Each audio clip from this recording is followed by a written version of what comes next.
श्रीशैलेशदयापात्रम् धीभक्त्यादिगुणार्णवम् यतीन्द्रप्रवणम् वन्दे रम्यजामातरम् मुनिम् लक्ष्मीनाथसमारम्भाम् नाथयामुनमध्यमाम् अस्मदाचार्यपर्यन्ताम् वन्दे गुरुपरम्पराम् यो नित्यम् अच्युतपदाम्बुजयुग्मरुक्मव्यामोहतस्तदितराणि तृणाय मेने अस्मद्गुरोर्भगवतोऽस्य दयैकसिन्धोः रामानुजस्य चरणौ शरणम् प्रपद्ये लोकाचार्याय गुरवे कृष्णपादस्य सूनवे संसारभोगिसन्दष्टजीवजीवातवे नमः।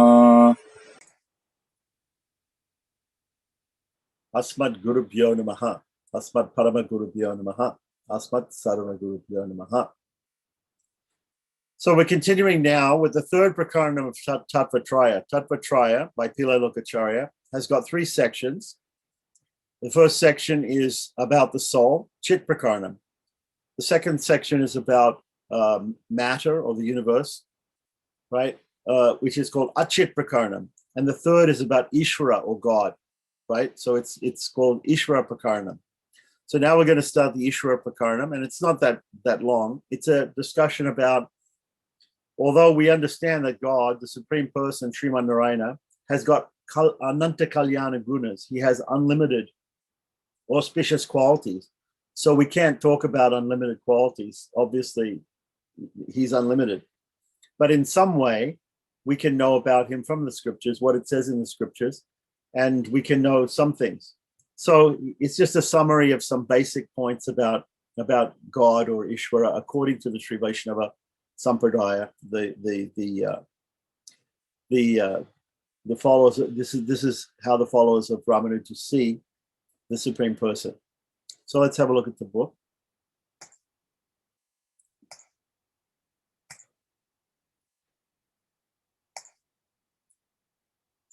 Okay, so this is the third section, Ishvara Prakaranam, or section about the Lord.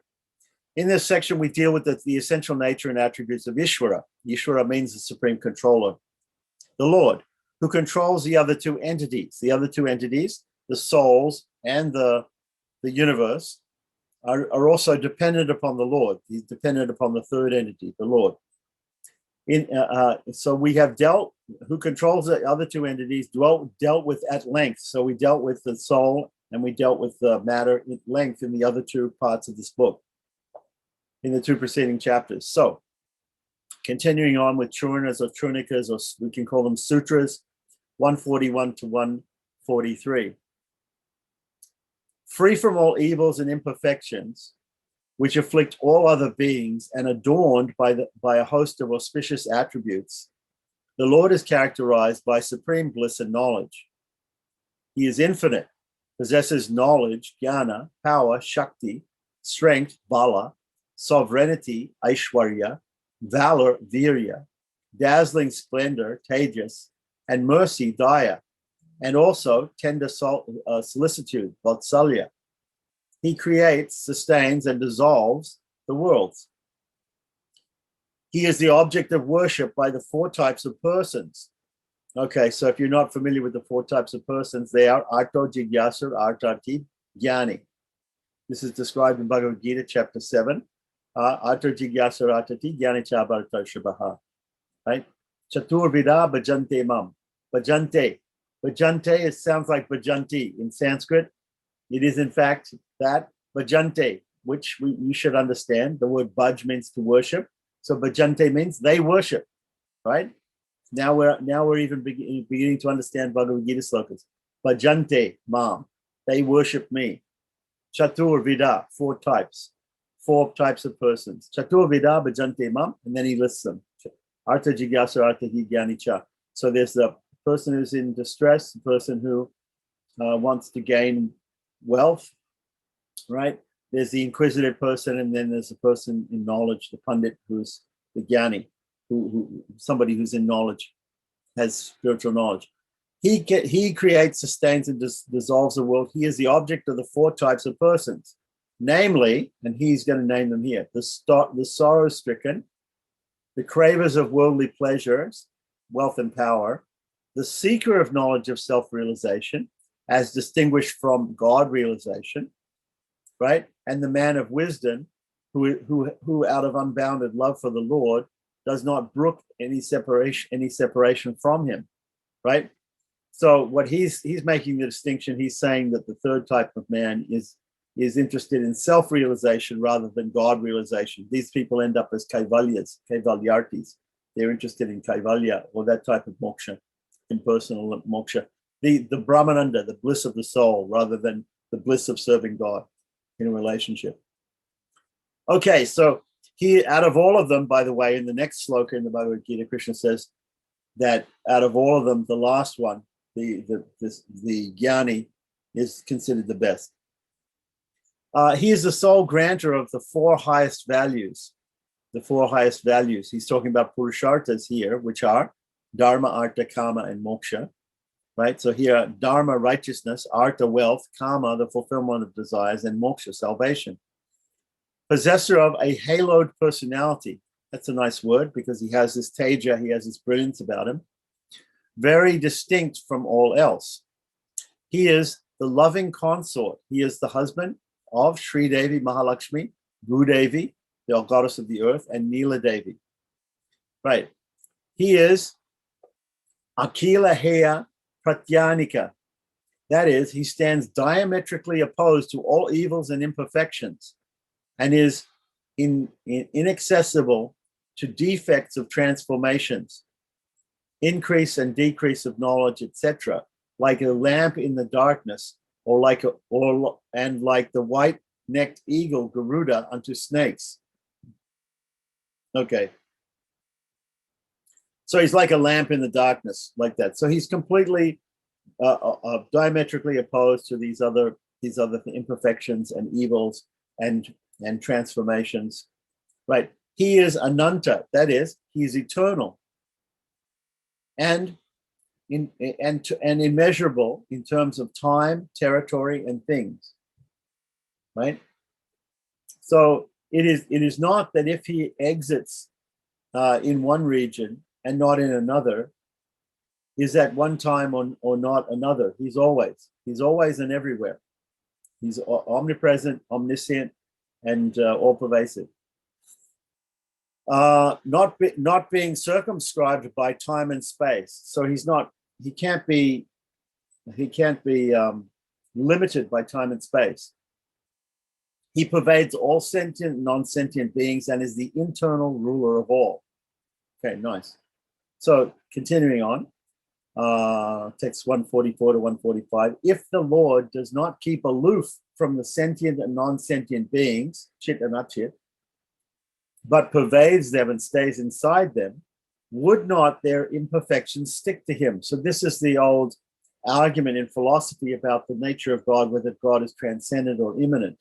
In Sri Vaishnavism, we understand that he is both transcendent and immanent as well. He's also pervades everything from inside and from outside, but he's also separate from everything, and he's not affected like oil and water.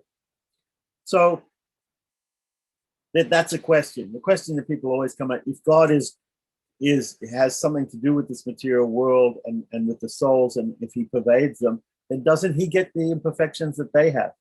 No, they will not, because those imperfections will not stick to him, because of the reason for his entry to the body is not the same as that which has made the individual soul to enter it. So the individual soul has entered into a body because of its past, its karma, it's the reactions to its past good and bad activities, right? Sinful and pious activities.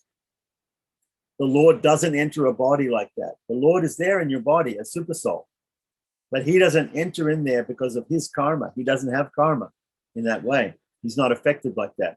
Whereas the individual soul enters the particular body as a result of his karma or past actions, the Lord enters it as a matter of grace, as a matter of his mercy, which is called anugraha, his grace, anugraha. So even though in the states of childhood, youth, etc., which pertain to the body, right? We also know this from Bhagavad Gita. It says, Dehenoshmin yata dehe, komaram, yovaram, jara. These are different Komanam means youth. Yovanam, Yovanam means so boyhood, youth, and old age, right? Jara means old age. So even though the states of childhood, youth, etc., pertain to the body with its growth and decay, and not to the individual soul, the latter, the individual soul, reaps the fruits of his karma and suffering, suffers pain and perversion by virtue of his association with the body. The Lord is not so affected. So although you, as a soul, we know this, you have pains and pleasures because of this material body and because of the actions or inactions that you do in this world, and the karma that you have to reap, the reactions that you have to reap for those actions or inactions. So he doesn't feel that pain. He is not affected by that, as he is not bound by karma and its consequences. Continuing on, the Lord is Jnanandaika Swarupa. He possesses a form, knowledge of the form of bliss, He is self-luminous knowledge, which is favorable throughout and hence blissful. His essential nature being blissful and self-luminous knowledge, the auspicious attributes which flow therefrom are now dwelt upon. Right, so now we're going to get more detailed explanation of his divine qualities. The Lord's attributes of knowledge, power, strength, sovereignty, valor, splendor, mercy, tender solicitude, easy accessibility, condescension in a good way, right? Not condescending in a bad way, but he condescends, right? Softness, straightforwardness, etc., are eternal, unlimited, innumerable, devoid of limiting adjuncts, flawless, peerless, and unsurpassing. So we're going to have a lot of use of a lot of adjectives here to describe the Lord, but we can't fully describe him. But we describe him with all these wonderful adjectives, because he has such, as we say, ananta kalyana guna in Sanskrit, it means unlimited auspicious qualities. Although some other people in the Vedantins call him, they say he is nirguna. Nirguna means he has no qualities according to the Advaitins, according to the Mayavadis, the monists, the non-dualists. So they say that, but actually this is described in the Upanishads that God is nirguna, but what it means by nirguna is not that he has no qualities at all, but he has no inauspicious qualities. He has no bad qualities. All of his qualities are unlimited, and they're wonderful. They're auspicious. The aforesaid qualities could be brought under three broad groups, namely, 1, Vatsalya, the tender solicitude, like unto a mother's love, condescension, easy accessibility, softness, and straightforwardness, right? In the Gita, it says, Suhridam Sarvabhutanam, in the 6th chapter, Lord Krishna says, I'm the friend of all living entities, right? Your friend is accessible. He's right with you all the time. So God is like that. He's the greatest friend that you can have, right? 2, secondly, Saurya or valor, aggression, etc., right? In a good way, right? On your behalf, right? Paritranaya sadhunam vinashaya tudaskridam. He protects the devotees and he destroys the miscreants. And 3, jnana, shakti, right? Knowledge, right? Knowledge, power, strength, etc. Of these qualities comprised in the first group are displayed towards the friendly, that is the devotees or God-bound souls. The second group qualities are directed against the enemies or the ungodly, right? So our first group of qualities, the Vatsalya, right, or the tenderness, motherly love, and condescendent, easy accessibility, softness, and straightforwardness is for the devotees. For the non-devotees, the valor, aggression, etc., is there, right, destroying the miscreants, or ultimately for the atheist, he comes as death. Krishna says in the Gita, time I am, and I kill everybody. Everybody's already dead. I've arranged for everybody to die already. So if you don't believe in God, ultimately you have to believe in death. God comes to you as death. Okay, so then, and the third group, right? Okay, so the devotees or the God-bound souls, the second group of qualities are directed towards the enemies or the ungodly, while the qualities of the last group, which are, as it were, the fountain source from which the qualities comprised of the other two groups are derived, are applicable to everyone. So he's divided up the Lord's qualities into three basic. There's the ones he shows of Vatsalya towards the devotees, the Saurya which he shows towards the non-devotees, and then Jnana and Shakti are shown to everybody. He's showing these qualities to everybody. They're applicable to everybody. So continuing, apart from the above broad classification, the individual scope of some of the Lord's attributes is now indicated. So now we're going to go from that broad classification into three, into now we're going to go into six. The Lord's knowledge, jnana, is for the benefit of the ignorant. The Lord's power is for the benefit of the weak. The Lord's mercy, daya, is for the benefit of the miscreants. Right? We're all miscreants, so his mercy is for everybody. The Lord's tender solicitude, vatsalya, is for the benefit of the sinful. His condescension, or soshilya, is for the benefit of the lowly. He reaches down to pick up the most fallen, right? We hear this word patita pavana. Patita means fallen. Pavana means the protector, or the person who the savior of the fallen, right?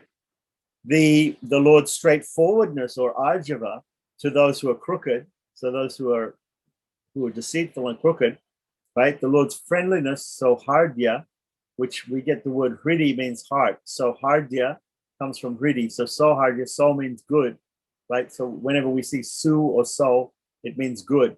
And whenever we see du, we have sukha and dukkha. Sukha means happiness, dukkha means distress. So su is good. So sauhardya means friendliness, right? In that verse that I said, the Lord is the friend of everyone. He says, suhridam sarva bhutanam. Bhutanam means of all living beings, right? Bhutanam. Sarva bhutanam, all living beings. Suhridam, I am the friend of all living beings. So the Lord's friendliness, suhardya, for the benefit of the hard-hearted, right? So even for those persons who are hard-hearted and who are not friendly, he's their friend. He's everybody's friend. So the Lord's softness, mardava, is for the benefit of those who are afraid of separation from him. He becomes soft. The Lord's easy accessibility, saulabhya, is for the benefit of those who pine for his darshan. Actually, that looks like it might be more than six. But there's usually six, but here it looks like it's 1, 2, 3, 4, 5, 6, 7, 8, 9. Nine qualities here. So a little bit of an expansion. This is just by way of illustrating how each one of the Lord's several auspicious traits could be helpful to the individual souls.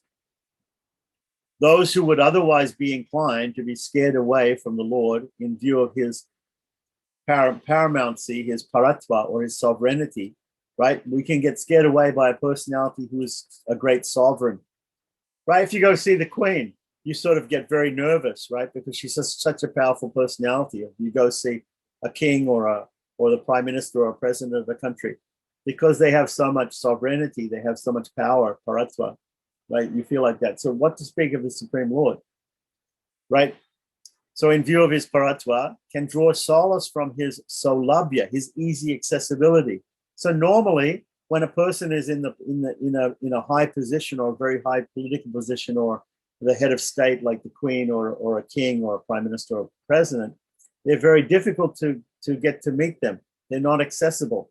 There's so many bodyguards around them, Secret Service, whatever it is, or secretaries, and so many people around them. It's very difficult to get an appointment and to meet them. But with the Lord, he's there within your heart. He's totally accessible at every moment. He can be accessible on your tongue if you chant his name. He's accessible in your puja room, in the temple. You can just go and you can see him at any time, like that. So through these different means, he becomes very easily accessible. Those who look upon themselves as hard-hearted can be heartened by his friendliness, and so on. Continuing on. And now we see how these auspicious qualities are exercised by the Lord in relation to his devotees. Being merciful, he is moved by the suffering of others and pities them. So he has empathy. He sees the suffering of the world, and he feels for the living beings in the world, and he devises so many schemes to try to get us to leave this material world and to again take up our natural position of being a servant of his, which is naturally enjoyable for him, but also enjoyable for us. Right. His friendliness keeps him well disposed to his devotees always. Right. He says, my devotee never perishes. He makes that promise that his devotee will never perish.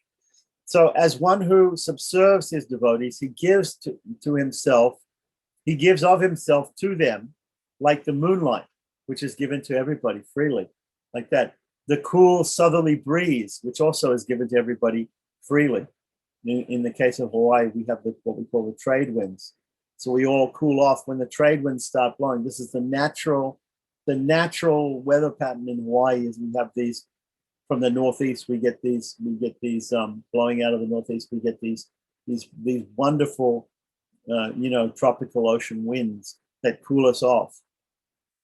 So he is like that. He's like the cool southerly breeze. I don't know why they put southerly, but anyway, he's like a cool breeze. You open up the window on a hot day and the cool breeze comes in and just makes us feel so nice. So the sandal paste and water unto their beneficiaries. So just like sandalwood paste, we put sandalwood paste on, we feel cool. Like that. Being impartial, he rises above considerations of high and low as regards birth. So he's not worried about this whole caste system and whether somebody's high or low by birth, whether they have a peerage or whether they have a title behind in front of their name or at the end of their name. He's not worried about that. He's completely accessible to everybody. In regards to birth, in regards to attainment of knowledge, even. Right, he doesn't distinguish between the person who's very, very greatly knowledgeable and the person who's somewhat ignorant, or it's just very simple. Towards manner of living, he doesn't distinguish between your different manner of living. Somebody lives like a Brahmin, somebody is like a Shudra. There are different even different conduct. Somebody has good conduct or bad conduct. He is accessible to all of them. Amongst his devotees, right? So, as one who protects even those who do not seek his protection, so he reaches out and tries to protect people, even if they're not interested in being protected by him. He becomes a sole refuge of the destitutes, who, as a matter of fact, have none else to fall back upon. But even we don't know that he's going to save us or he can save us. Even we don't pray to him for him to save us. He wants to save us. He wants to help us. As one who truly fulfills all the wishes of his devotees, he performs the rare feat of restoring to Sandipani, his preceptor, right? When Krishna came, he had a guru, and his guru was Sandipani Muni. He, during his incarnation as Krishna, his son, who was killed at sea long back and reclaiming from the Celestium, and restoring to a Brahmin in Dwarka all his 4 sons, whom he had lost as soon as they were born.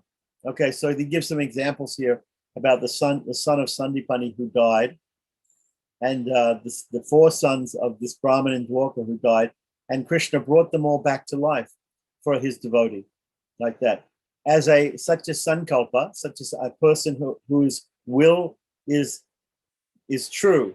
When my will is true, it means that whatever I think, whatever I think should happen will definitely come true, like that. Whereas we don't have such a sankalpa right now. Whatever we think doesn't always come true. There are so many problems. But the Lord, whatever he wants, it automatically comes true because he has this ability of such a sankalpa.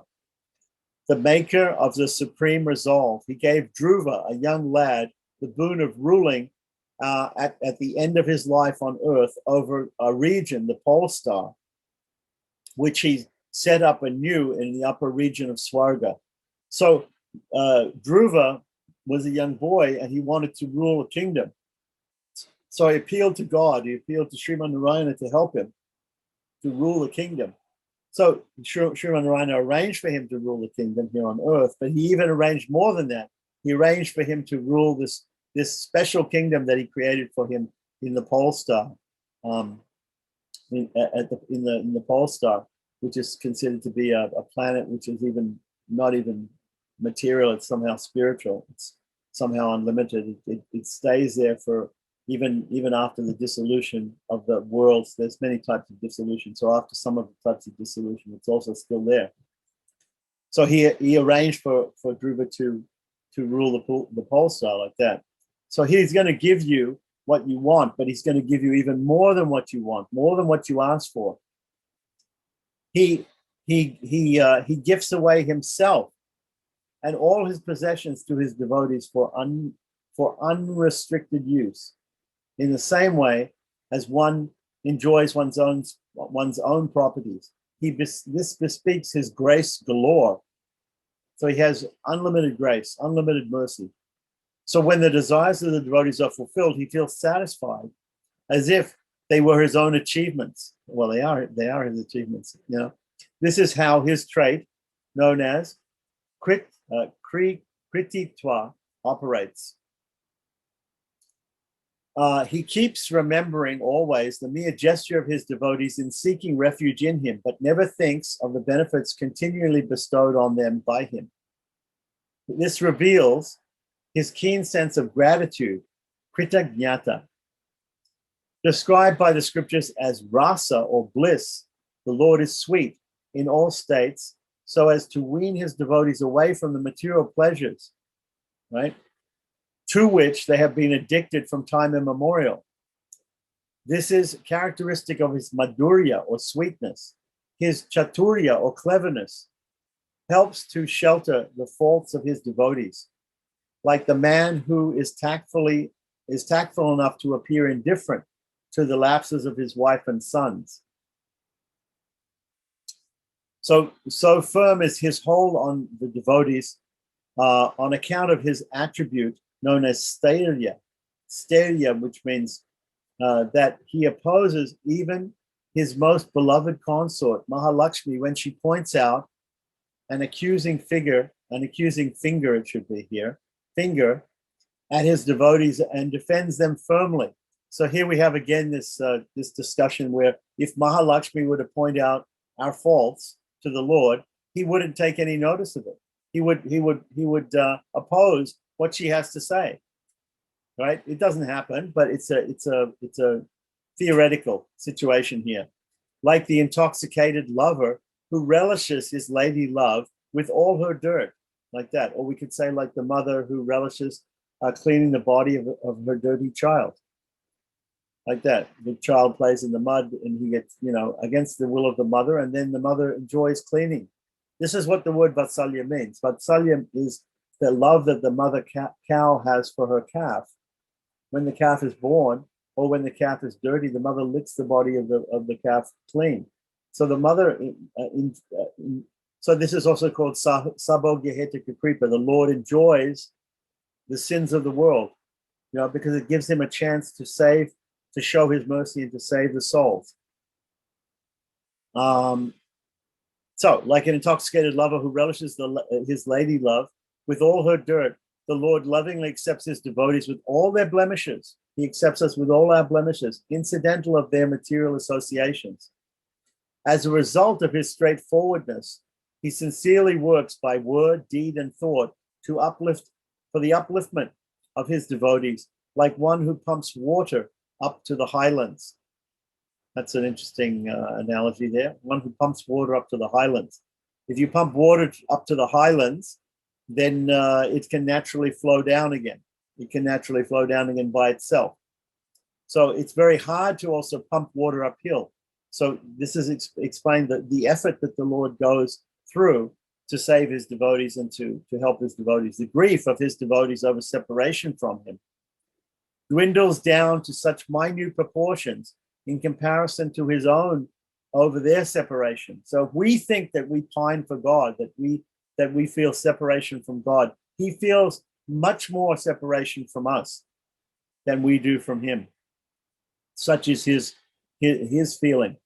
So so the grief of his devotees over separation from him dwindles down to such minute proportions in comparison to his own over their separation, as between water contained in the hoof hoof mark of a cow and the vast ocean. So the difference between the way that God feels about the separation from us and how we feel about separation from him is compared to the water in the hoof print of a cow to compare to the whole ocean, vast ocean. This brings into focus the Lord's mardava, or softness, his virtue, by virtue of his easy accessibility, solabhya, and condescension, shilya. He descends to the level of his devotees from his high pedestal and makes himself pliable for mixing with them all freely, even to the extent of their tying him with a rope and beating him. Seeing the Sri Bhagavata, the boyhood days of Sri Krishna. Of course, Yasoda tied him up, for being naughty. So great is his attachment of his newfound devotees that he would befriend them even to the exclusion of Mahalakshmi and the Nityasuris. So even if he would lose the association of the eternally free souls and in Vaikuntha, and even Mahalakshmi herself, he would go and befriend the devotees. Of course, he doesn't have to give up either, but it's just to explain to you how much he feels about the souls in this world. This can be likened to the cow who fondles its newborn calf, and that's why we have this word vatsalya. The word vatsa means calf. So vatsalya is thinking like the mother cow about the calf. It's if you want to understand vatsalya, it has to do with the word vatsa.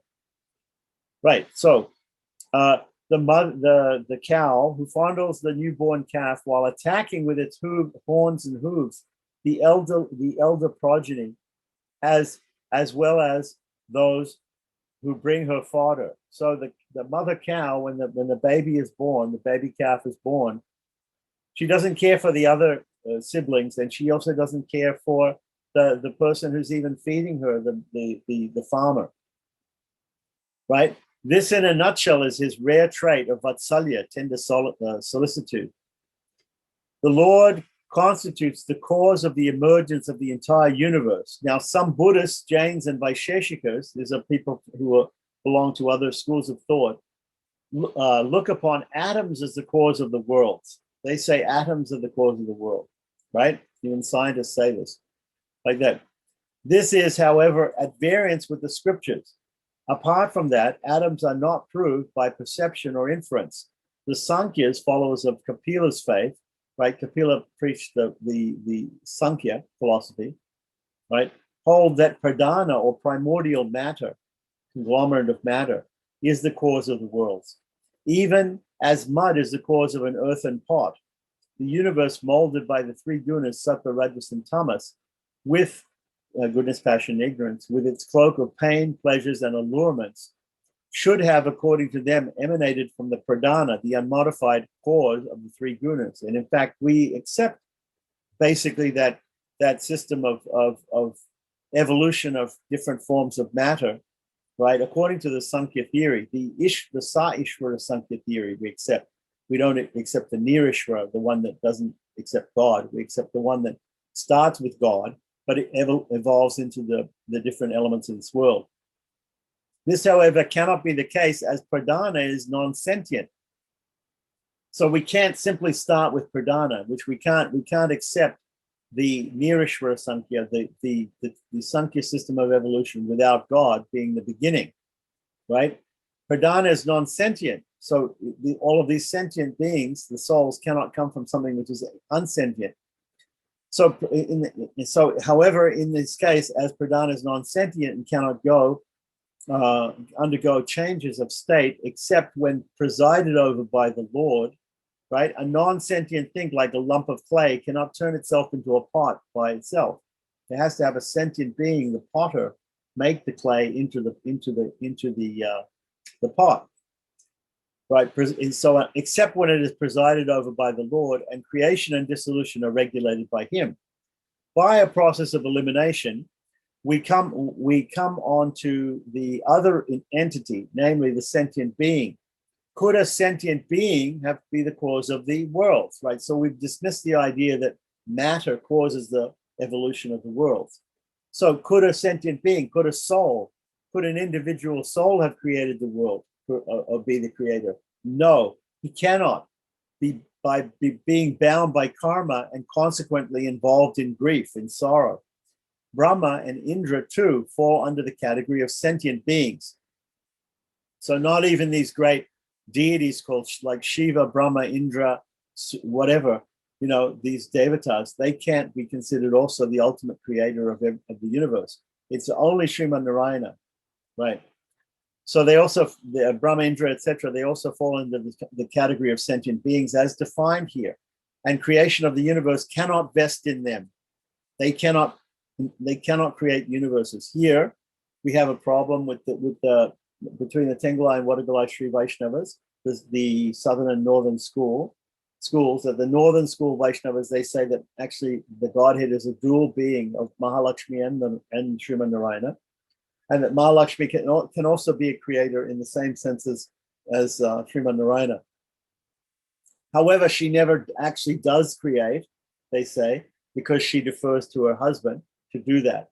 But the southern school of Sri Vaishnavas say no, she is also like Brahma, Indra, and Shiva and these other personalities. She's a separate personality, and therefore she cannot also create. Only the Lord can be the ultimate creator of everything. And this is backed up in the Upanishads, because it says in the Upanishads, in the beginning there was one, and the one became many. It doesn't say in the beginning there was two, and from the two became many. It doesn't say that. It says in the beginning there was one, and from the one became many, right? And we say, Nitya Nityanam Chaitanas Chaitananam Eko Bahuda Yo Vididati Kaman, right? So from the one, there are all these different quotations like that. It never says from the two, right? So that there are some quotations. Of course, we can, obviously the Northern School, the Wadagalai Sri Vaishnavas, they may have their reasons for saying that. And we won't go into that here. So then creation of the universe is possible only by the Lord, who is omniscient, omnipotent, full of bliss, and unfettered by karma. So here it's very clearly stated by Pillai Lokacharya and Manavala Mamuni, right? That in the understanding of the Tengalai Sri Vaishnavas, the southern school of Sri Vaishnavism, only the Lord can be the creator, can create universes. Living beings cannot do it, neither can even up to the point of Mahalakshmi do it. Right. Continuing on, the Lord is the supreme cause of the creation of the universe, acting out of his own free will, unlike the lower order of creation of man and animals by other men and animals through karma and nescience, and by Brahma and other orders of the Lord. So there's two types of creation. There's the initial creation of the universe and matter, and then there's the engineer who comes along, like Lord Brahma and other devatas, right? Or even our parents who create our body. They procreate and they create new bodies for new living beings. So in a sense, all of us can be little creators, but we're not actually creating life. We're not actually creating the elements of the universe. We're just manipulating those things. So we're in a sense just engineers who are using the building blocks created by the Lord. So there's what we call Shristi, and then there's two types of creation being talked about here. So in the initial form of creation, only the Lord can do that. So, but being done out of his sankalpa or his will, creation is effortless. And so unlike the Christian Bible, where they say God created the world in 6 days, and then on the seventh day he took rest, right? He rested on the seventh day because he'd been working for 6 days. Here we see that the creation of the world, according to Vaishnavism, is completely effortless for the Lord. So he doesn't need to take rest on the seventh day, right? This is the faulty thinking of in the Bible, right? Okay, so it's sort of the Christians, they anthropomorphize God. He's the oldest, therefore he must be an old man. When they paint him on the Sistine Chapel ceiling. Or he created the universe, so because he did so much work, he had to take a rest. He had to take a holiday on the seventh day. Okay, so these are all wrong imaginations that people have a wrong idea because they think God is like us. He's nothing like us, and that's the whole point being made here. So, being done out of his sankalpa and will of creation, creation is effortless and does not involve any fatigue incidental to physical effort. The sole purpose behind this creation is the Lord's love of sport, of lila, right? Of pastimes, right? Of lokavatu lila kaivalyam, right? So like a game of dice or chess indulged in by princes as a pastime, or castles built of sand by little ones. When we go to the beach, the kids, they like to build these castles made of sand, right? So that's what the Lord's doing in making this material world as a matter of play. So no doubt creation is meant to provide repeated opportunities and to the individual souls through a process of purification, trials, and tribulations, being the cathartic agents.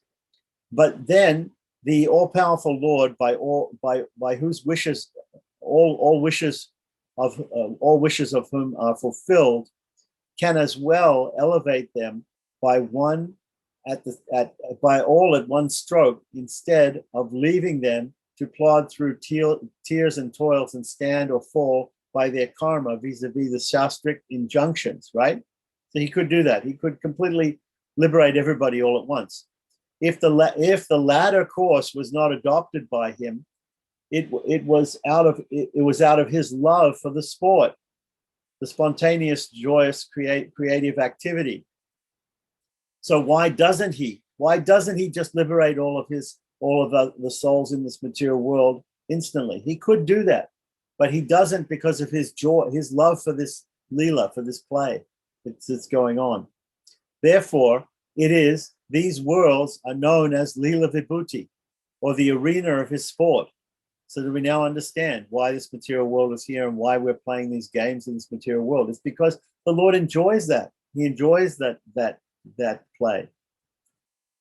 But then it may be asked whether his sport does not get spoiled by the dissolution of the universe, right? So the universe winds up at some point and goes back into the body of the Lord and then comes out again. So why does he allow for dissolution then? Well, dissolution is a part of the sport, right? Just like when we go to the theater, right? If we see a good film or if we see a good play, it has an ending.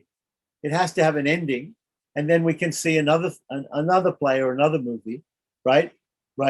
That can go on.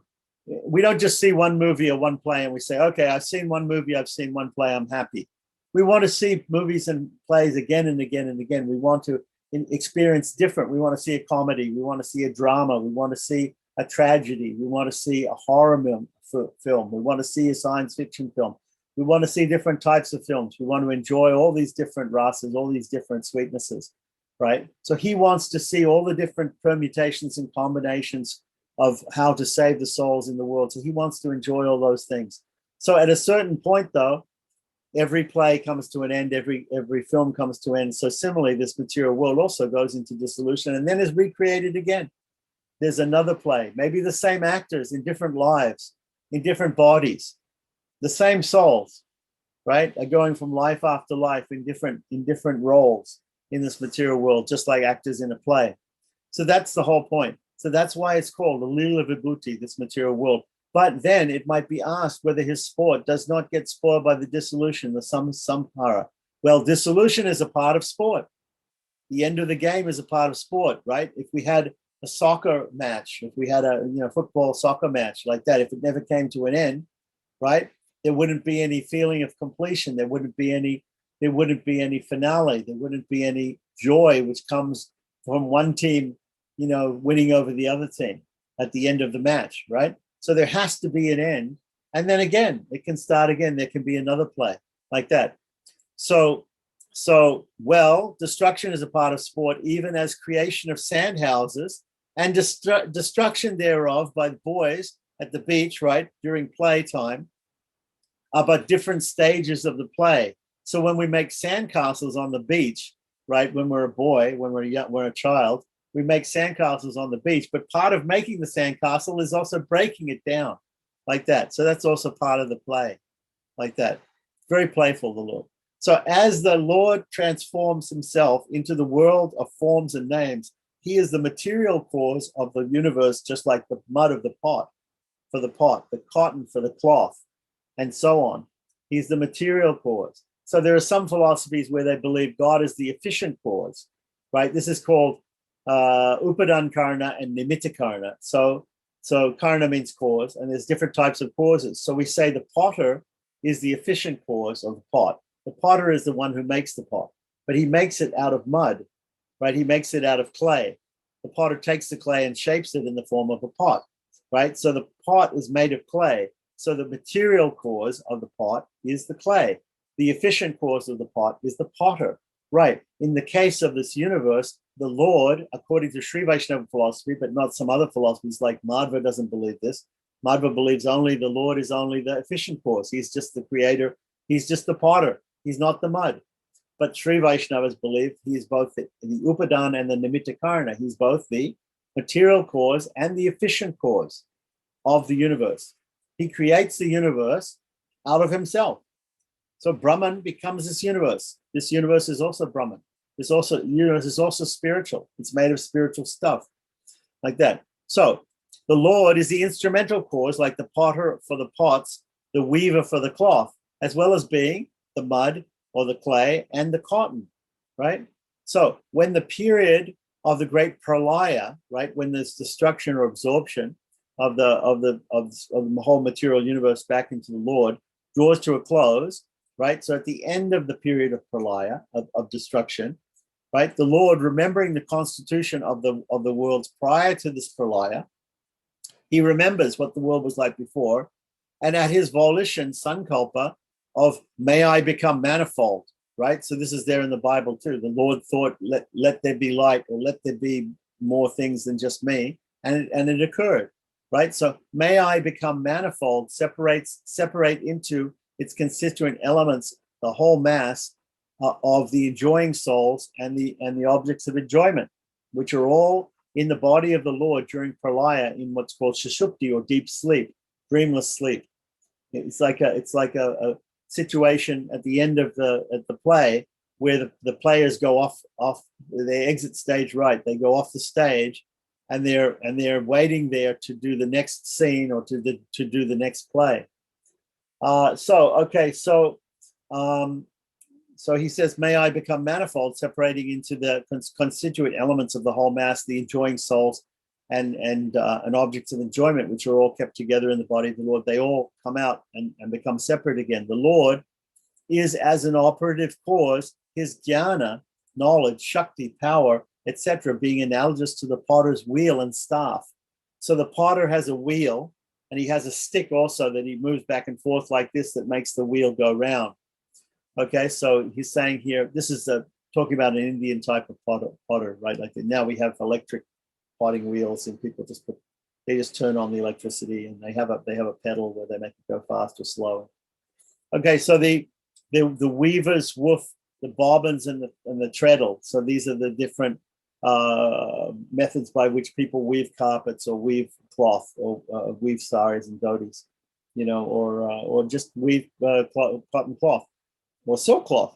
The Lord is thus not merely the instrumental cause, but also the material and operative cause of the universe. By his transformation into the world of men and matter is meant his immanence as an internal controller of all. Because he creates the world out of himself, he's therefore immanent in everything. He's therefore pervading everything.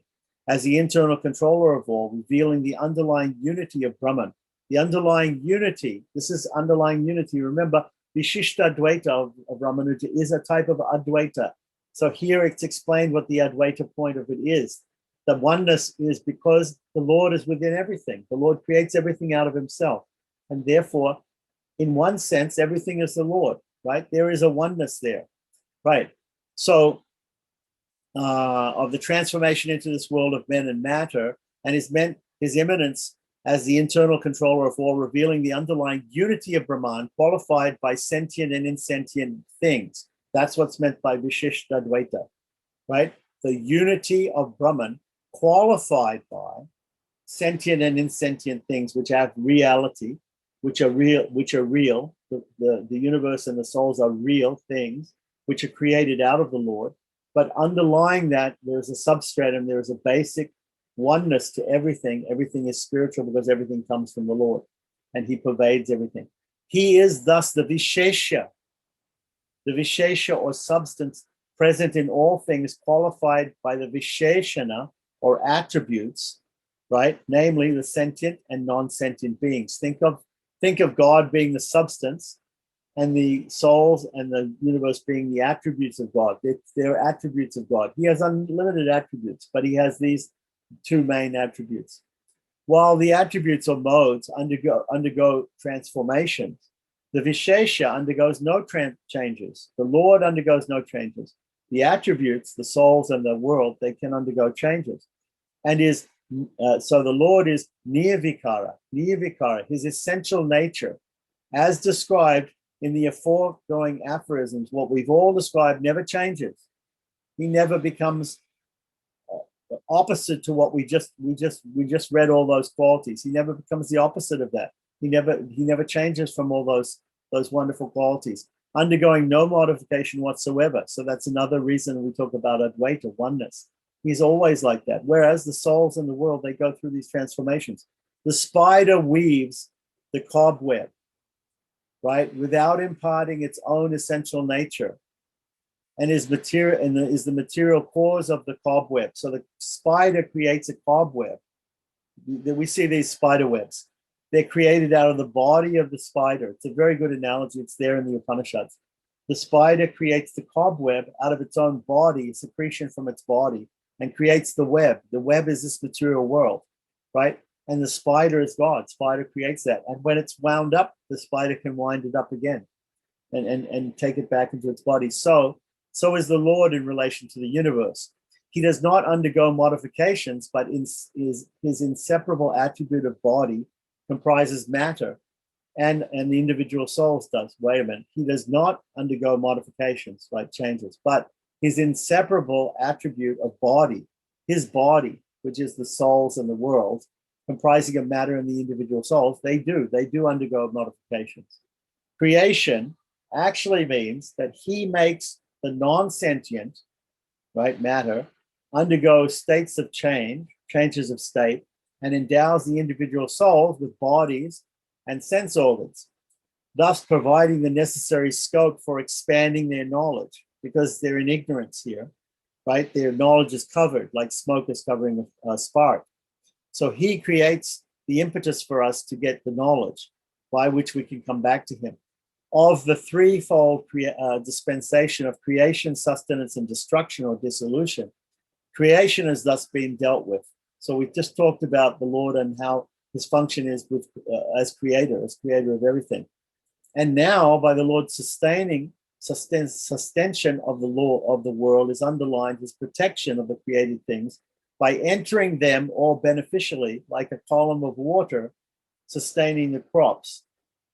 As we put water on the crops, and the water goes inside of the plants and is sucked up by the roots of the plants, or is felt on the leaves of the plants, and therefore permeates the plants. So the Lord is permeating everything, the living beings and material nature, the material elements.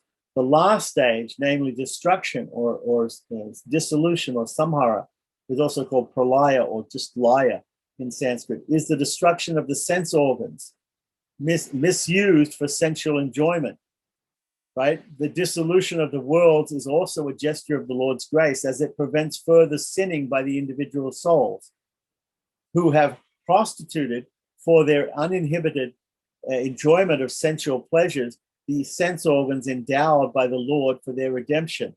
So the Lord provides this world, he provides our sense organs, he provides our bodies in order for us to gain knowledge of him and to come back to him and to serve him, but we misuse them. And so when we misuse them, after a certain time, when most of the souls are misusing their opportunities like that, he winds up the material creation. And then he starts it out again like that. This is like unto a father keeping in fetters his wayward and disobedient son by way of reforming him. So a father may have a son and he may keep him restricted, or just like Lord Krishna was tied up by Mother Yasoda. Mother Yasoda doesn't tie up Krishna forever, but because he was naughty, he has to have some punishment. So he has to go sit in the corner, or he has to be tied up for a short period of time. Similarly, the Lord creates this universe for a period of time and gives us the chance to redeem ourselves But if we don't redeem ourselves, then he gives us a timeout, which is called pralaya. And therefore we have to sit in sushupti. We have to be sitting in the corner. We have to be inert. We have to be in dreamless sleep, right? When the universe is wound up, and then again he'll create the universe and give us another chance to redeem ourselves. So each of the aforesaid creation, protection, and dissolution, he calls sustenance protection, right, is of four kinds. When he creates the world, he's the possessor of the attribute known as rajas. So when he comes as the form of Brahma, he comes. Sometimes he gets some living being to perform that post, or sometimes he comes himself and performs that. And Brahma is called the Rajaguna avatar. He's the Rajaguna avatar. He's the Lord exhibiting this idea of rajas, or passion, which he needs to control, and remains the internal controller, or antayamin, of one, Brahma, the creator of the 14 worlds. So first of all, so the Lord actually becomes the antayamin, or the paramatma, the super soul of Brahma. Brahma, the 10 Prajapatis, or the progenitors of mankind, created by Brahma to assist him in his work of creation, right? He's internal to time, right, which sets the pace of creation, right? So the Lord is internal to all these things. The several sentient beings, while extending protection, right? So he is the internal to all the different living beings, including ourselves. He's Paramatma within our heart, and and four, the several sentient beings while extending protection. One, he incarnates as Vishnu, and thereafter assumes several forms to suit the purpose of his incarnations from time to time, right? Sambhavami yuge, he says in Bhagavad Gita. From time to time, he incarnates himself, or he sends other empowered living beings like the acharyas to help us, right? Propagates through sages like Manu, Yajnavalkya, Parasura, Valmiki, Shonaka, etc., the study of the scriptures and Puranas, thereby revealing the path of good conduct. And three, remains the internal controller of time as well as all beings who are mutually dependent. And four, protects them all, animated by the attribute of sattva. So he is completely like the director and the producer of the play that is going on in this material world. At the time of destruction, he remains as the internal controller of Rudra, who is the Gunavatara of Tamas, of ignorance or darkness, who helps to wind up this creation. Agni, Yama, he's the internal of these, right? Agni, we can burn things up. Yama is the Lord of death. So he's the internal controller of all of these, and other agents who help the Lord in the final dissolution of the universe, as well as of time. He's still the internal controller of time, and all beings impelled by the attribute of tamas, right, or ignorance or darkness, which aids unrelenting destruction. Tamas, this attribute or this guna, this mode of nature, which he's created. He's also within tamas, right?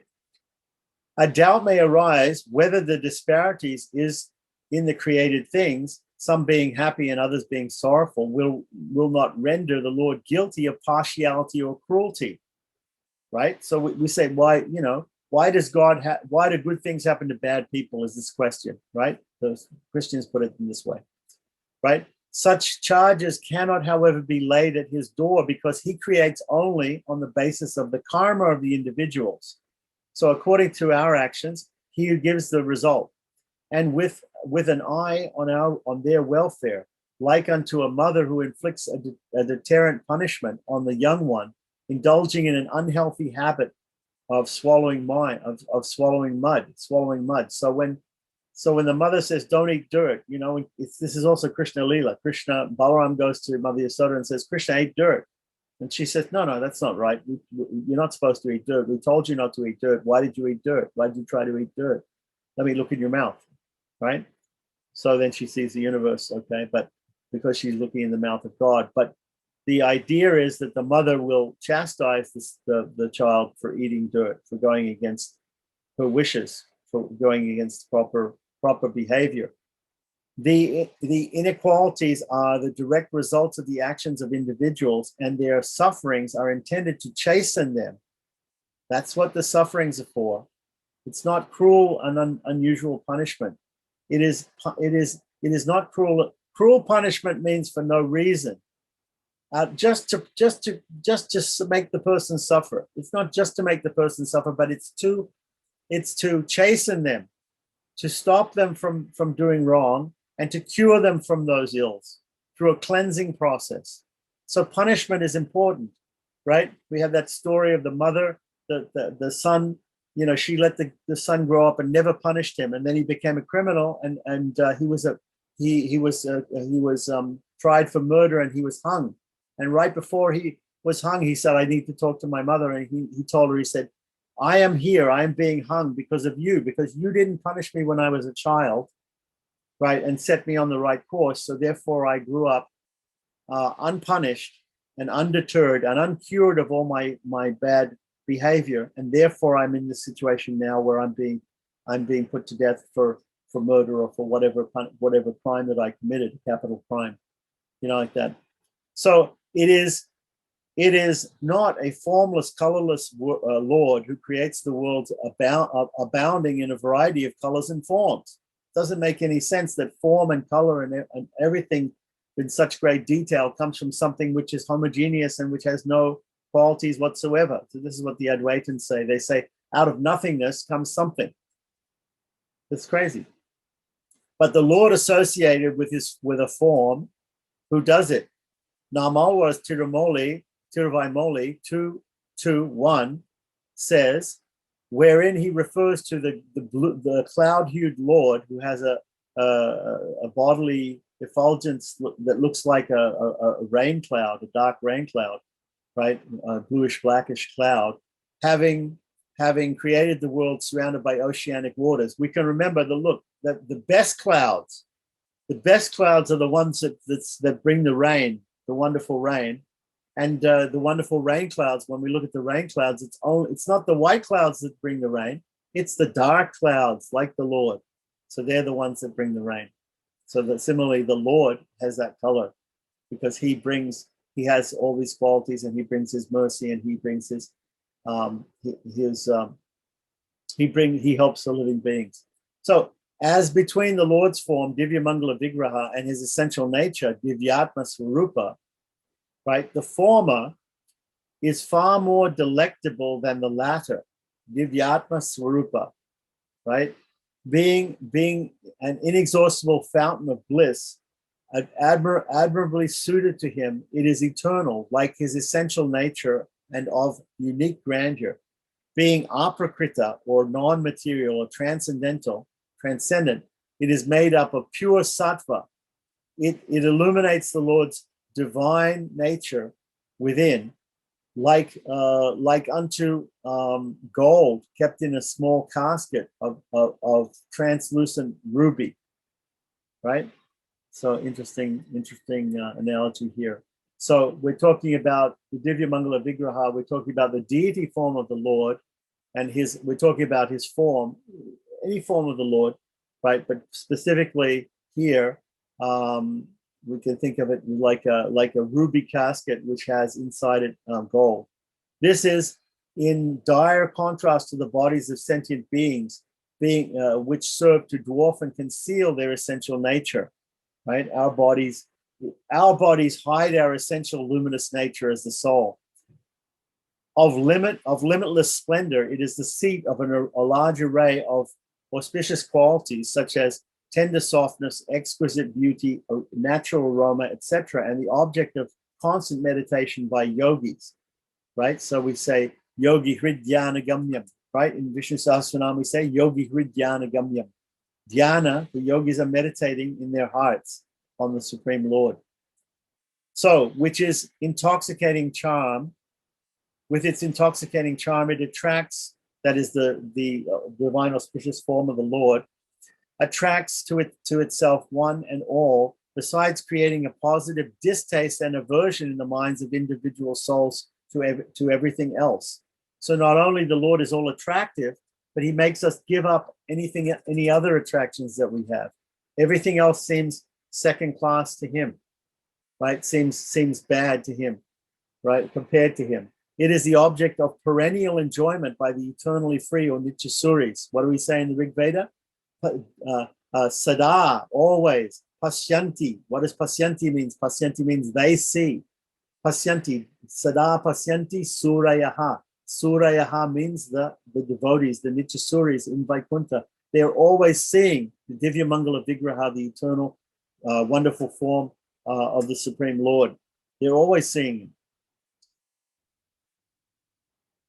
So it is the object of perennial enjoyment for the eternally free souls and the emancipated souls in heaven. So there are Nityasuris there, the eternally free souls, and there's also muktas there, the ones who were in this material world who became free, who got liberation, like that, who drink deep the nectarine beauty of the Lord's divine person by seeing him. It is refreshing, like the fragrance of a lotus pond, rooting out pain and fatigue.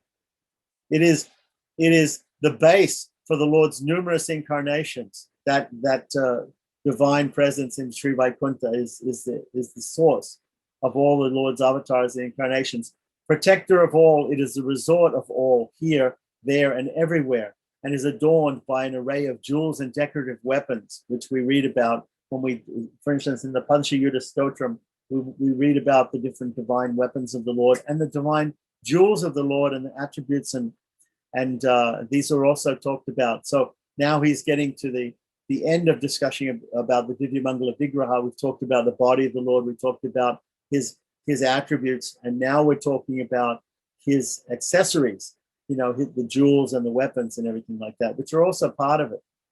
So, and now we come to the fivefold manifestation of the Lord, right, which is spoken about in the Pancharatra system, the Paravyuha, Vibhava, Antaryaman, and Archavatar.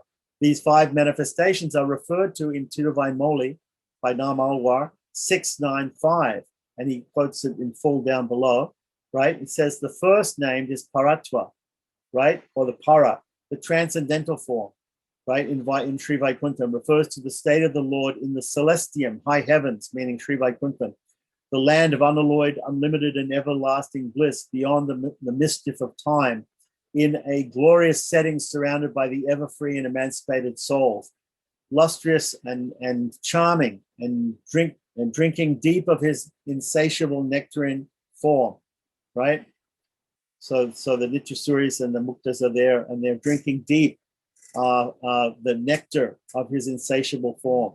The next is the Vyuha, or Vyuha is the operative form of the Lord, right? The galaxy of Sankarsana, Pradyumna, and Aniruddha, for the purpose of creation, protection, and destruction of the worlds, the seat of operation shifting from the high heavens, or the Vaikuntha, to the milky ocean, or Swetatdweep, right, where the Lord is lying, literally within the earshot of ardent devotees. The devatas go there and they cry out to the Lord by chanting the Purusha Sukta, please incarnate yourself in different forms and come to this world and protect the devotees, destroy the miscreants, and establish the principles of religion or dharma, right? So within earshot of ardent devotees crying out their immediate deliverance from the worldly ills and evils, in this state, the Lord also extends his grace to all other categories of sentient beings as well, worship and meditate upon him.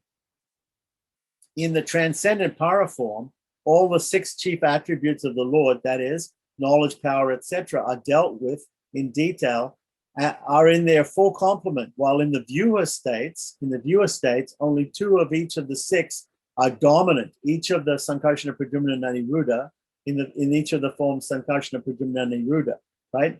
So each one of them shows externally two of these traits, of these six traits, of the six traits of Jnana, Bala, Shakti, Virya, Tejas, etc., right? In the Sankarshana form, the attributes of Jnana, or knowledge, and sustaining power, Bala, are pronounced, so as to preside over the individual souls and segregate them at the time of creation from the non-sentient matter with which they lay mixed up unrecognizably in Sushupti, in Pralaya, when they were lying in the deep sleep, the dreamless sleep state in between creations, right? So thereafter, passing into the state of Pradyumna, he disseminates the Shastras, the Vedas, etc., and different Shastras, and is also eventually responsible for the dissolution of the world. Pradyumna possesses for discharging these functions, the attributes of sovereignty, Aishwarya, and valor, Virya. He presides over the mind, the manas of the living beings, and preaches dharma and virtuous conduct as stipulated in the Shastras. He also creates what is described in the Vishwaksena Samhita, which is of the Pancharatra Agama, as the group of pure souls beginning, the group of pure souls beginning with the four Manus and the four couples of four different castes, the Brahmins, Kshatriyas, and Vaishyas, and Sudras, who emerge from the face or head, the shoulders or arms, the thighs, right, or stomach, and the feet, respectively, according to the Purusha Sukta. Brahmanos yamakmasi bahu rajanyukitaha urutarasiyad vaishaha hadvyam sudro ajayata. So these different castes or different groups within societies, they have all come from the different parts of the universal body of the Lord. The pure souls, right? So he's talking about Pradyumna being the source of them, right? The pure souls are those God-centered souls strictly conforming to the scriptural code of conduct, serving the Lord lovingly, seeking no personal gains and pleasures, and ultimately attaining the Lord. Aniruddha, now we come to Aniruddha. Aniruddha, though possessed of all the attributes, right? All of them are possessed of all the attributes, but they show specifically two attributes. Invokes the qualities of power or energy, Shakti, and splendor, Tejas, to suit his functional activities, namely the sustention or the preservation of the universe, the propagation of the right type of knowledge, to enable the individual souls to attain salvation, creation of time, and of the group known as the mixed souls. The mixed souls are distinguished from the pure souls, referred to earlier, as they are born of different castes, right, dominated by the attribute of rajas, right, ritualistic, straying away from the worship of the lesser gods and straying away into the worship of lesser devatas or gods, right, like Indra and Brahma and Shiva, right, and denunciation of the Supreme Lord, treading the path of desire and fulfillment, seeking enjoyment in ephemeral, worldly pleasures, right, either in Swarga or in the lower worlds, and thereby getting involved in the cycle of birth and rebirth. Vibhava. Now we talk about Vibhava. We talked about Para and Vyuha. Now we're talking about the third type of form of the Lord, Vibhava. Vibhava, or the incarnate forms of the Lord, are infinite in number, with this difference that some of them are primary, Mukhya, right, and some of them are secondary, while others are only secondary or Gona. So there's Mukhya and Gona avatars, right? The primary avatars like Rama, Krishna in human forms, right?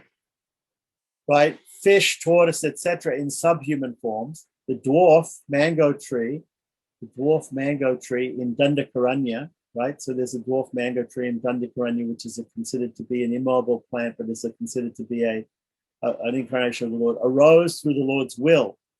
Likewise, the secondary avatars also came off through his will only, but these neither partake of his essential nature nor are associated with his supernal form or aprakrit divya mangala vigraha. To the mumukshu, or the aspirant for salvation, only the primary avatars are the objects of meditation and worship, as they alone possess all the glories of the Lord's essential nature and have their basis in the Lord's transcendental form, like lights lit up from the original lamp. On the other hand, the forms like Brahma, Shiva, Agni, Varuna, Vyasa, Jamadagni, right, Parasurama, Arjuna, Kartavirya, as well as Pandava, Kuvera, etc. So there are these others. Sometimes we read in the Bhagavatam that there are these other things, other personalities, which are considered to be types of avatars of the Lord, but they are what we call Gona, right? They are not essential avatars like Rama, Krishna, Narasimha, right? Right. So it's their secondary manifestations of the Lord, where he merely presides over a form which has egoism, are not proper forms of meditation for the aspirants to moksha, right? So here Parasurama is considered one of those. Jamadagni, Parasurama, Vyasa, even like that. Okay, so these are considered forms of the Lord, but they're forms of the Lord. They're okay in terms of that we can understand what we call Shaktavesha avatars. Yeah, Avesha avatars, like that. So these are not considered to be proper forms for meditation of by aspirants of liberation. These forms, if worshipped, will not be helpful for those aspiring for salvation, as the Lord merely acts through these individual souls who derive special strength and power to carry out certain divine purposes through his special impact on them. So it's interesting that he includes those. He includes Shaktivesh avatars in the Vibhava category, but he says that the main or primary avatars, there's primary and secondary, we should call Mukhya and Gona, right? The primary ones are the ones that we have to appeal to for liberation and we have to meditate upon. And the others we don't. Although we can offer some sort of recognition and some sort of worship to these other devatas and to these other great personalities like Parashurama or even Vyasa. Yeah. So these forms, if worship, will not be helpful for those aspiring for salvation, as the Lord merely acts through the individual souls who derive special strength and power to carry out certain divine purposes through his special impact on them. And then there are certain distinguishing characteristics between the Lord's manifestations of Hara, Vyuha, etc. And even amongst his primary important avatars, there are differences, slight differences, although they're considered to be like one candle lighting another candle, right? They're considered completely equal, right? But they do have some different forms and pastimes, such as the difference between Nityodita, perpetual rising states of Paravasudeva worshipped by the ever-free and emancipated souls in the transcendental region Sri Vaikuntha or heaven, and the Vyuha Vasudeva, said to be in the Santodita state, like there in Sweatadweep, right? Then there are the fourfold distinctions of waking, dreaming, sleeping, and transcendental meditation on the forms of the Vyuha. The 12 well-known forms of the Vyuhas, which are called Upa-Vyuhas, Keshava, Narayana, Madhava, Govinda, Vishnu, Madhusudana, Trivikram, Vamana, Sridhara, Rishikesha, Padmanabha, Damodara, right, etc., right, viewed as located in the different parts of the body, from the forehead, etc., right? So these are considered to be in our body, in the different parts. That's why we mark the tilak on those different parts, right? The 36 incarnations, beginning with Padmanabha, as mentioned in Vishvaksena Samhita. So we have to read Vishvaksena Samhita to see a full list of these 36 incarnations. The specific incarnations of Upendra, Trivikrama, Daribhakta, right, who gave nectar to Indra, Hayagriva, Nara Narayana, who gave the Astakshara mantra, Hayagriva, who saved the Vedas from the Madhu and Kaitapa demons when they stole them away from Brahma, right? Hari, Krishna, Matsya, Kurma, Varaha, etc. Their hands, weapons, complexions, places of residence, etc. are all different, right? But in essence, they're all the same. They're all Vibhava avatars, and they're all considered equal. So these are all found in the Pancharatra and other texts, which are, however, not dealt with here for two reasons. Namely, one, they are not easy to grasp because there's so many of them, right? Right? They're actually unlimited, right? And two, what is even more important, they are held as most secret, being the secrets pertaining to the Lord's incarnation, Avatara Rahasyas. So each and every Avatara has got some secrets that we have to learn, and it's too much to go into it in this small book, but we can go into it some other place. The cause of incarnation, as already stated, is God's free will, or such a sankalpa. His free will is the cause of his incarnation. The objectives are threefold: protection of the good, destruction of the wicked, and resuscitation of righteousness. Paritranaya sadhunam vidashaya chuduskritam dharma samstapanataya sambhavami yuge yuge, Bhagavad Gita 4:9. In the authoritative Itihasas and Puranas, it has no doubt been stated that the avatars took place as a result of a curse laid by sage Brigu or others, right? So we look in some of the authoritative Itihasas and Puranas, and we see this, that the Lord took an incarnation because of some sage's curse or something, and yet there is no involvement in karma in the Lord's incarnation for a curse or etc. It's just a pretext. It's just an excuse for him to take an avatar. It's really out of his own free will that it happens, and not the cause, which it may be reiterated is his itcha or his free will. his free will. That's the cause. The next aspect of the Lord is the Antaryamin, right? The super soul, signifying one, his pervasion of the individual self form within through his essential nature, and two, the entry into that supernal form, into the region of one's heart, where everywhere, be it swarga or hell, so as to be the internal controller of all, the friend of all sentient being, who's all stages. By entering with his form holy and auspicious inside each, he protects them and is meditated upon, and when the Lord draws on the individual, dawns on the individual, when the love of the Lord dawns on the individual, right, because of his being there in the heart, the Lord's stay in the lotus-like heart of the individual is befitting his characteristic as Lord Narayana, right? So the human heart is like an inverted lotus bud, and the Lord is situated in there, and these are all the reasons why he does that. The fifth aspect now, passing beyond the Paramatma or the Antaryamin, is the Archa Avatar, the deity form in our temple puja rooms and in our temple Garbha-grihas, in our temples. So the fifth aspect is the Archa form, is the iconic manifestation of the Lord, a perfect combination of one, appetizer in inducing love for him in the hearts of the individual souls by making himself visible to one and all and attracting them by his exquisite and exhilarating form, and two, easy refuge to all, right? Easily available, right? You can easily go and take shelter of the deity in the temple room or in the temple or in the house, right? And three, a great draw, the embodiment of every conceivable object of enjoyment, extremely attractive and all-absorbing. Put in a nutshell, the Archa form, the Archa avatar form of the Lord consists in the images of the Lord, which accommodate themselves in the various tastes of the creatures, their worship having no fixed form, but that which the worshipper may choose and desire to have of him. Pogai Alwar's first Tiruvandadi, so we have this, Pogai Alwar has written a thing called Mudal Tiruvandadi. Mudal Tiruvandadi is first Tiruvandadi, right? Tiruvandadi is a type of Tamil poem which has a certain, is composed in a certain poetic way, which I don't need to go into right now. But anyway, it's called Tiruvandadi.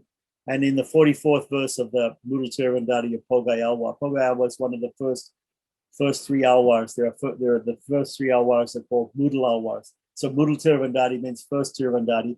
Mudal Alwars means the first Alwars. So there are the three Alwars called Pogai, Bhutan, and Pei. So Pogai was the first. He was the number one first Alwar. Pogai, Bhutan Alwar, Pogai Alwar, Bhutan Alwar, Pei Alwar. These were the first three Alwars. They're called Budal Alwar. After that, they have Tirumalasai Alwar, and goes on. There's other Alwars. Okay, so he wrote in his Mudal Tiruvandadi 44, right, having no fixed name. Okay, so let's see this again. So the worshipper may choose to desire to worship him and desire him in different ways, right? And he's having no fixed form, right? Of the Archavatar has many different forms, right? So Pogai Mudal Tiruvandadi 44 says, having no fixed name, but that by which the worshipper may choose to call him by, all knowing, but seeming as if not knowing, all powerful, but seeming as if powerless, all sufficient, but seeming as if needy, thus seeming to transpose his nature as master of all and exchange places between the worshipped and the worshipper, and choosing to be ocularly or visibly manifest in temples and homes, at all places, at all times desired, unlike the incarnations which are confined to certain places and certain periods only. The Vibhava avatars, we have to wait for the Krishna and Rama and Narasimha to descend in a certain cycle of time, but the Archa avatar is always available at all times, and he appears to us to be needy of our worship, appears to us to have changed places with us, and to be not self-sufficient and to be powerless, but we therefore get the chance to worship him and offer him all these things. So worship of an image or a deity is not different from the worship of the Supreme Lord, who not only pervades the image or the deity through his all-pervading power, but by virtue of his extraordinary attribute of solabhya, right, being so accessible to us through the deity form, makes his special abode in our temple or in our house according to the worshipper's wish, so as to be within their easy reach, within our easy reach. Blessed be the holy feet of Pillai Lokacharya. Blessed be the holy feet of Srimad Varavara Muni, meaning Manavala Muni. Thus ends the Tattva Trayam. And it ends off with the Taniyan mantras for Pillai Lokacharya and Manavala Muni. So that's the end of Tattva Trayam. With the explanation of the 5 forms of God, Paravyuha, Viva, Antaryamin, and Archa, which is coming from Pancharatra School of Philosophy, and which is totally accepted by Sri Vaishnavas. And so, do we have any questions or comments about this last section on Ishvara, on the Supreme Lord? I find it interesting that it says that no fixed form, and also that according to the form that one desires to worship. I would have thought that the form that they desire to worship is according still the fixed form that is given in Shastra, or is it that they're saying here that right?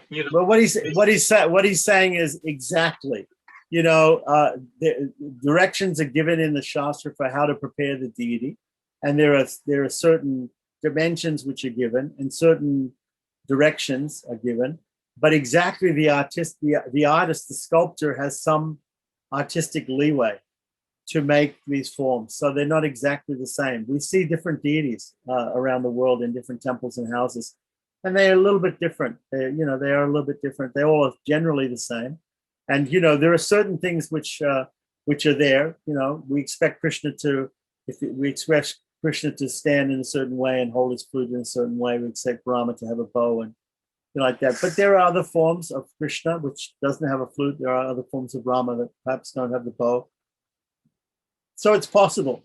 So there are certain things given in scripture in the agamas which we have to follow in order to make a proper deity. And then there's poetic license, or there's sculptural license, that the sculptor has some leeway, So that's all it's really saying. And then with respect to what you're explaining about the efficient cause. So the Lord is the efficient cause, as well as He is the material that is used. Yes. So He is the potter, as well as He's the clay. Whereas you say that Madhvas say that the Lord He's the potter. They say the clay is eternal. The clay is eternal. The souls are eternal. They weren't created. They weren't created out of the Lord. They're separate from the Lord. You are not Brahman. They don't agree that you're Brahman, that this world is Brahman. No, only God is Brahman, and we are something else. We're also eternal, and the universe, Prakriti, matter, is also eternal, just like the Lord. There's nobody created. The Lord didn't create it. The Lord didn't create out of himself. But it's contradicted in the Veda. It's contradicted in the Upanishads. So, so Madhva just rejects that part. He doesn't talk about that part, just like Shankar doesn't talk about certain things like that. Ramanuja's is a holistic system. He accepts all of the statements of the Vedas, right? He doesn't say, oh, the statements which say that everything is one are wrong. The statements which say everything is different are wrong. The statements which say one and difference, they're also wrong. No, he doesn't say like that. He doesn't pick and choose. He doesn't cherry pick from the Vedas. He takes everything and he accepts it holistically.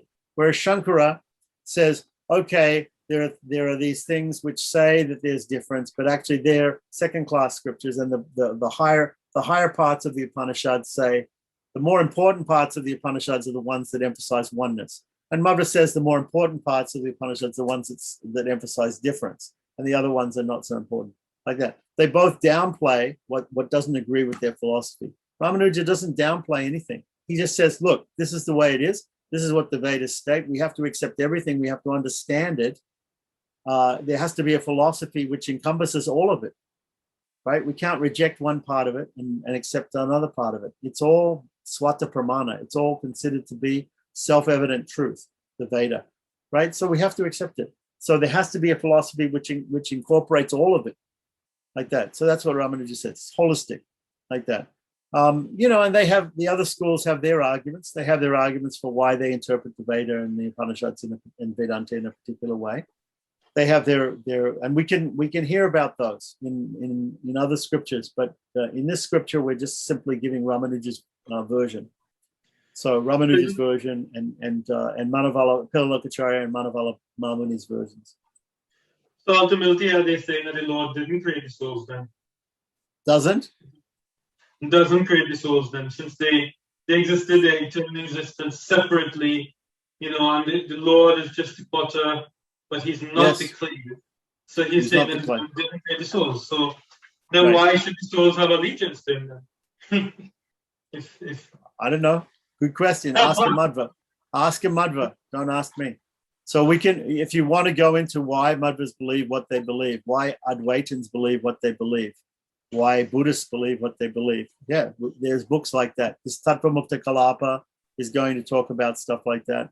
If you get further into it, it's going to also the this Indian Philosophical Systems, which is based on another book by Vedanta Deshika, that Adhikarana Saravali or Sarata Siddhi. These are all, the Sarata Siddhi is a commentary on Tattva Mukta Kalapa. So there are these other books, right? There are other books which describe the other schools of philosophy and compare them with Sri Vaishnavism. We can definitely do that. Tattva Mukta Kalapa, very long work. Tattva Mukta Kalapa is not a long work. I think it's 500 slokas. The summary study by S.M.S. Chari is like this, right? And the Sarvata Siddhi is another book like this, which is Vedanta Deshika's own commentary on that. And but since Dr. Alwa is doing it, why don't we listen to Dr. Alwa to explain it? It's going, yeah. The thing about if you want to do the Indian Philosophical Systems, again, we can do that. But as I said, it's going to be. I think. Okay, I think the Vaishnavism book may be a better book to do, maybe more interesting and more for people. I agree. I just, all I need is just basic understanding of what they believe. That's it. I don't need very, very deep understanding. That's it. You explain the thing that with these other books, right? First of all, he's going to have to show. We talked about Mukta Kalapa. He's going to, and with these other books, even like when we did Yadinamata Dipika or even this Tattva Trayam, there are sections where you have to go through. Here with Yadinamata Dipika and Tattva Trayam, we thought that was difficult and boring when we had to go through some of the stuff about Sankhya and all this kind of stuff. Imagine with these other books, you're going to have to first of all understand the philosophy of the other school. Then you have to understand the counter arguments. So up until Yadinamata Dipika and Tattva Trayam are just giving us Ramanuja's version. These other books are giving us the other people's versions as well. You have to first of all understand that, and then understand the counter arguments. The same thing when you study Brahma Sutras. You have to understand Shankara's and Madhva's arguments, and then the Siddhanta is Ramanuja's Siddhanta, or the final conclusion. The conclusion, the Siddhanta is the conclusion. And so we have to understand the conclusion, but we can't understand the conclusion before we understand what the other schools are about. So, it's harder to study these other schools first, and then like that. So it takes more effort. So, but we can do it. Whatever you want to study, we can study. But we just have to be prepared for it to be difficult, because there'll be a lot of technical jargon, and that's why perhaps it's easier for Dr. Awa to teach it in Sanskrit. That's why he's teaching Tattva Mukta Kalapa in Sanskrit, because such a technical. We'll see how easy it is for him to teach it in English, because teaching it in Sanskrit, he just has to quote the Sanskrit word, and everybody understands the meaning of that word, and he can explain it much easier in Sanskrit because the concepts are all in Sanskrit mostly. So to translate Sanskrit concepts into English, there may be some loss in translation of the meaning. So we have to. That's why when I go through these different texts and things like that, when we come to this Sanskrit jargon, we want to be very clear about exactly what we mean about these. We need a glossary, and we need to read what the Sanskrit term is and be sure that we really understand what it means. When we use the term Vishishtadvaita, which is a term which Ramanuja never used himself, but which was given to him, to his philosophy later on by Deshika and his people.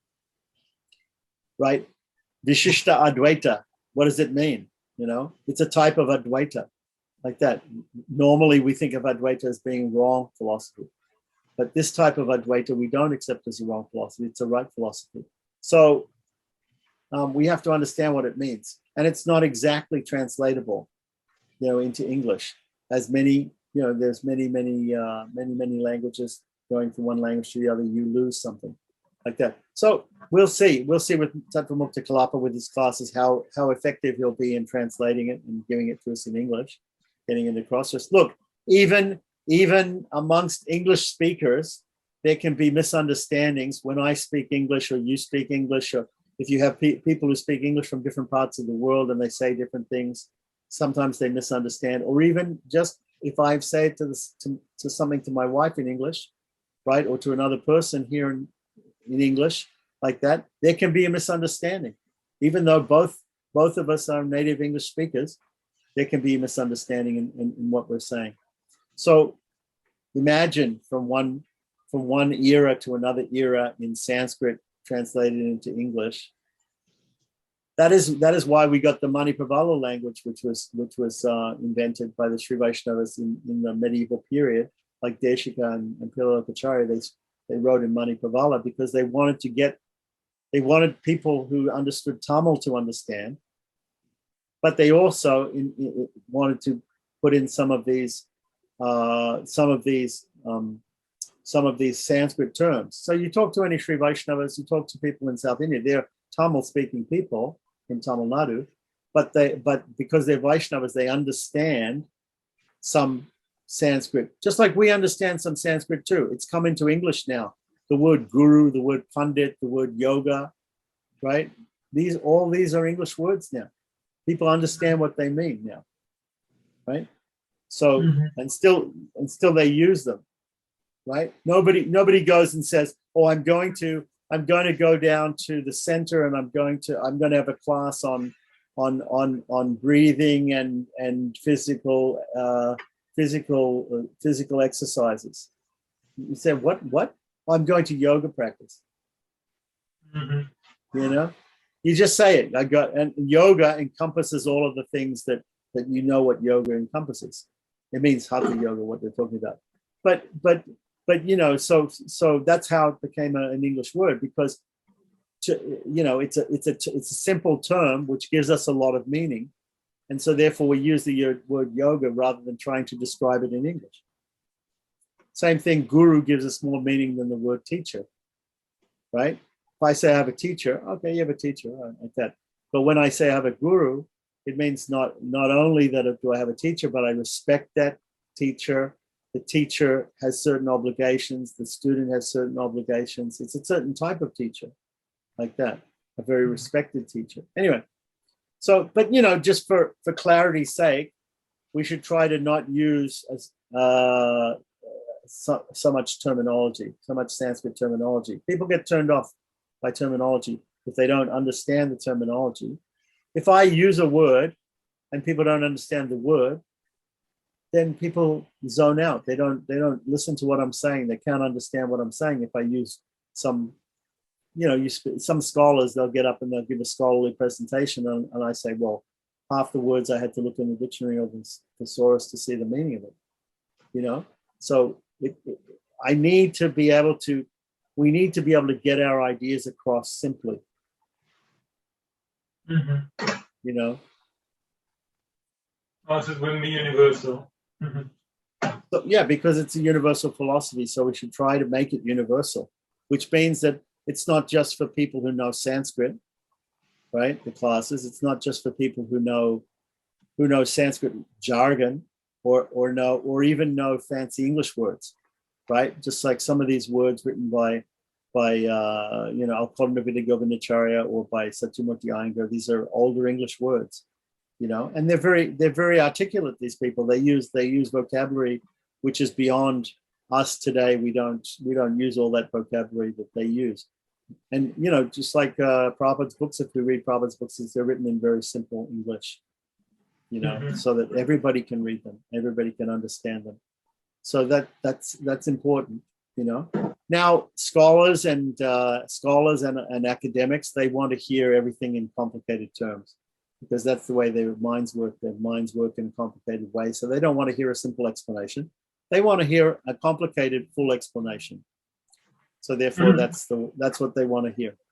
So there's different levels of teaching for different people. But in general, everybody can understand a simple explanation, whereas not everybody can understand a very scholarly explanation, or not everybody can go, for instance, to the Sanskrit class of Dr. Alwar. It won't be useful for some people. They don't know Sanskrit. They don't know enough Sanskrit to understand it, to take advantage of it. So we have to also understand different people have different qualifications and are able to. Also, what's our attention span today?